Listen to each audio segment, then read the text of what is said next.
Oh shit. Here we go again.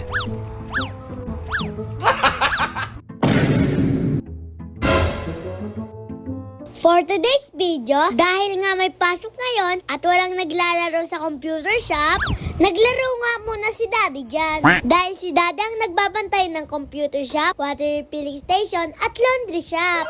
Madami nga pala talagang ginagawa si Daddy. Kaya pag may libre siyang oras, naglalaro siya sa aming computer shop. Okay. Tuwing hapon nga pala ang aming awasan. Kaya naman, sinundo na ako ni na Mami at Daddy. May napansin ba kayo sa aking lakad? Ako nga pala iika-ika dyan. Dahil nga, sa nangyari sa aking aksidente. May mga bata nga pala nagtatakbuhan sa covered court. Kaya ako'y nabangga nila. Sobrang sakit nga pala ng paa ko dyan. Lalo na, nung araw na na-aksidente ako. Nagpasundo pa nga ako ng mami nun at ako'y iyak na iyak. Ito nga pala yung araw na hindi ako pumasok. Kasi sobrang sakit ng aking paa. Namaga nga sobrang aking paa. Kaya hindi ako makalakad na maayos. Yan kasi yung mga unang araw na mahirap talaga maglakad. Halos kailangan kong buhatin dyan. Kaso, pinipilit kong lumakad. Kasi sinasabi sa akin ni Mami at ni Daddy, kapag hindi ko daw nailakad ito, ay ipapahilot daw nila ako sa manghihilot. Ayun pa naman yung kinakatakutan ko. Kasi alam ko, kapag hinilot ito, ay siguradong sobrang sakit. Paano masabi? Kaya naman talaga, pinilit kong lumakad. Alam nyo ba yung sobrang sakit? Kaso lang, kailangan ko lumakad kasi ayokong dali sa manghihilot. Kayo ba guys? Takot ba kayo kapag dinadala ko sa manghihilot ng daddy at mami nyo? Paki-comment naman dyan sa baba. Mabalik nga tayo. Doon nga pala sa nakabangga sa akin. Baka pwede, huwag kayo masyadong makukulit at malilikot. Katulad ko, hindi sana ako mababalian kung hindi ako nadisgrasya. Sabi nga ng mami at daddy ko, na aksidente naman ng lahat ng nangyari. Kaya naman, pinatawad ko na kayo. Sana all. Kaya naman sa susunod, dahan-dahan kayo maglalaro. Okay. Nung nakakalakad na ako ng ayos, sinanay ko na ulit mag-model. O diba ang pabebe? Pagkasundo nga pala sa akin ni na mami at daddy, ang daddy ko naman ay magdi-deliver ng tubig at laundry. Si daddy nga pala ang pansamantala nagdi-deliver ng tubig at laundry dyan. Good job! Dahil nga ang tao namin sa water station ay may sakit. Kaya si daddy muna ang pumalit. Madalas nga palang sumasama si daddy pagdi-deliver ng tubig at laundry. Kasi si daddy ay hands-on sa aming negosyo. Ayaw niya kasi na mapagalitan ng mga customer. Kaya minsan, sumasama na siya para yung mga tao namin sa water station at laundry ay maturuan na maayos. Okay. Patapos na nga pala sila mag-deliver ng tubig at laundry dyan. Kaya naman, uuwi na sila. Pag uwi nga pala ni daddy, ay naabutan niya kaming nagbibilyar sa lupa. O diba ang galing? Sa lupa kami naglalaro. Kaya nga nung naabutan kami na naglalaro ng bilyar, ay agad niya kami ginawa ng maliit at kakaibang bilyar. Nung kabataan nga pala ni daddy, lagi na daw itong ginagawa. Paano masabi? Kasi nga, wala daw sila pambili ng bilyard. Kaya ito yung ginagawa niya. Ako ngayon namangha dyan. Kasi ngayon lang ako nakakita ng ganyang bilyar. Habang ginagawa nga pala yan ni daddy, tinatanong ko siya kung paano ba ako maglalaro dito. Parang hindi naman siya bilyar. Pero dahil sabi nga sa akin ni daddy na maghintay lang daw ako, naniwala na lang kami. At hinintay na lang namin. Nung matapos nga gawin ni daddy, ay agad namin tong nilaro. Ganto pala ang style niya. Parang bilyar talaga. Paano masabi? Hindi nga pala ako makapaniwala na ganito pala ang kalalabasan niya. Okay. O, di ba bilyar talaga? Sa mga nagustuhan nga pala tong bilyar na to, pwede din kayo magpagawa sa bahay nito. Lalo na kapag yung daddy nyo ay marunong gumawa nito.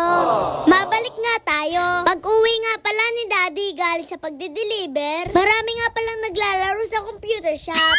Kami naman, pagtapos namin magbilyard, nag-TikTok muna kami sa computer shop. Madalas nga pala namin tong ginagawa magtotropa. Lalo na pag wala na silang panghulog. Tamang TikTok na lang. Nung magwawalis nga at naglilinis si daddy, ay may bigla siyang nakita. Nakakaibang bagay. Oh no! Ito nga palang bagay na ito ay sinusundot sa coin slot para magka-oras. Paano masabi? Nawala na nga dyan yung piso at itinapon na lang dito. Siguro sa pagmamadali dito na lang naitapon. So weird. Kaya naman nung nakita ni Daddy ito, agad niya itong tinanong sa mga naglalaro. Wala nga daw nakakalam nitong bagay na to At hindi daw nila alam kung saan galing yan. Pastilan. Medyo natatakot na nga yung mga tinatanungan ni Daddy. Kaya ang ginawa nila, nireview na lang nila sa CCTV. So weird. Wala nga pala silang nakita sa CCTV na kakaibang nangyari. Halos puro bata nga lang ang nakikita nila. Lahat naman ay naglalaro ng maayos. Siguro nung gumawa nito, napansin nga pala nila may CCTV dito. Kaya siguro, hindi na nila tinuloy yung balak nila. Kaya naman sa gumawa nito, mag-ingat kayo kay Daddy. Kapag nahuli kayo nito, siguradong may parusa kayo. Hindi totoo yan. Siyempre, ang parusa lang naman na ginagawa ni Daddy ay baband ng 1 linggo. Napakahalaga nga pala talaga ng CCTV sa loob. Kasi nung nag-review si Daddy sa CCTV, ito yung nakita niya. Inalis niya nga pala yung upuan dyan. At siyempre, kapag umupo yung maglalaro, ay sigurado ganito ang mangyayari sa kanya. Pastilan. So weird. Tinesting nga pala ni Daddy yung gumawa ng pansundot. At itetesting niya ito kung effective ba. Magaling kang kupal ka. Siyempre, kailangan talaga alamin ni Daddy kung ito ba talaga ay gagana. Kasi kung gumagana talaga ito, siguradong malulugi ang aming computer shop. Kaya tinesting ni Daddy kung paano gumawa ng pansundot na yan. Nung matapos nga gawin ni Daddy yung pansundot na yan, ay agad yan tinesting kung gagana pa talaga ito. At dahil nga may cover ang coin slot ni Daddy, hindi siya maisasalpak at magkakaroon ng oras. Kaya nga siguro yung gumawa ng ganito ay pinagbali-bali niya na lang. Kasi hindi talaga kasya sa coin slot Pastilan. Kaya naman, pinatesting uli ni Daddy kung talagang hindi kakasya. Talagang hindi nga effective yung ganitong pansundot. Kaya naman nagsubok uli si Daddy ng iba pang pansundot. Kasi kailangan niya talagang alamin kung meron ba talagang nagduduga sa aming computer shop. So weird. Sinubukan nga pala ni Daddy lagyan ng sinulid yung 20 pesos. At titingnan niya kung ito ay gagana. Oh no! Tinesting na pala ni Daddy ulusot yung 20 pesos. Pero dahil nga may tape, hindi siya kumasya. Yung 2 panduga na ito, hindi siya effective. Kaya wala tayo dapat alalahanin. Good job! Nung nakauwi nga pala kami sa bahay, si Drake naman yung napagtripan ni Daddy. Sabi niya kasi kay Drake, susubuan siya ng candy at sisigaw siya ng Darna. Drake, ang bato! Pastilan. Kalamansi pa lang sinubo. Yun lang, paalam. Please like, follow, share. Thank you!